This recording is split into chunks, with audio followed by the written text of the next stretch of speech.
Let's take a look at how to fill out a refrigerator warranty claim form.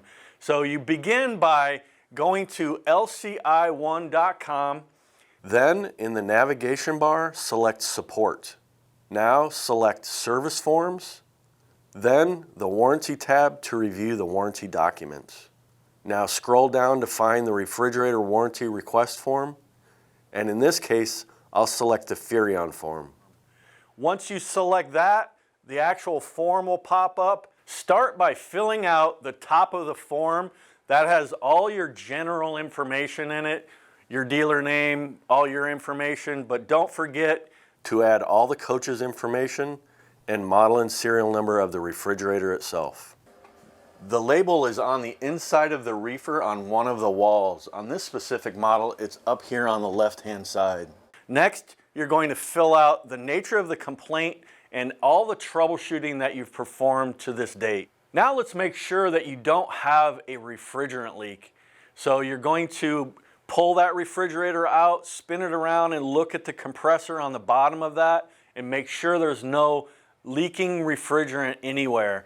If there is, go ahead and take a picture of it and send it into warranty. You don't have to have any additional testing going forward. If it's leaking, go ahead and send it in, but fill this out, take that picture, and we're good to go. Now let's fill out the second page of the warranty claim form, starting at the top. Go to the Does the compressor run? That's when you turn the control panel all the way to the coldest setting and it's warm inside the refrigerator and you're making sure you're listening for that compressor to turn on. If it doesn't, select No. Now let's go into our electrical checks, starting with amperage. Looking at amperage at the back of the appliance on the compressor, checking the amps there. And while you're back there, you're checking AC volts on an AC refrigerator and DC volts on a DC refrigerator.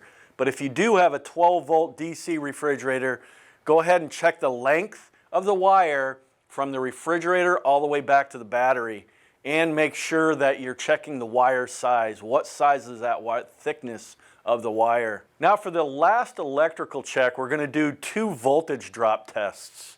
One that goes from your battery to the refrigerator utilizing battery power.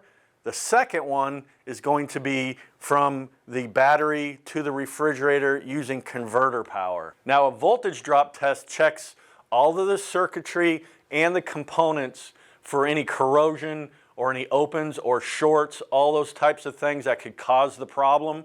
This is going to tell us a lot about what is wrong with your refrigerator if there is something wrong. Make sure you're checking the light inside the refrigerator. Is it on when the appliance is plugged in and has power? Does the door seal and latch properly? That's making sure that you have that airtight seal when the door is closed. Is there airflow coming out of the vent? So on the bottom of the refrigerator, you have those venting louvers. Make sure that there's air coming out of there. You can put a piece of paper there and make sure it's moving around. And finally, just make sure that the compressor is cycling with the temperature of the unit. To fill out the rest of the form, we're going to do a temperature check inside the refrigerator before you run it for a while and then after you run it for a while. So you're checking the fresher and the freezer, and if you have a wine compartment in your specific refrigerator, you're checking those temperatures, and then you're going to run it for a couple hours and then check it again and then document that on the warranty claim form. Once completed, send your form to support@furrion.com.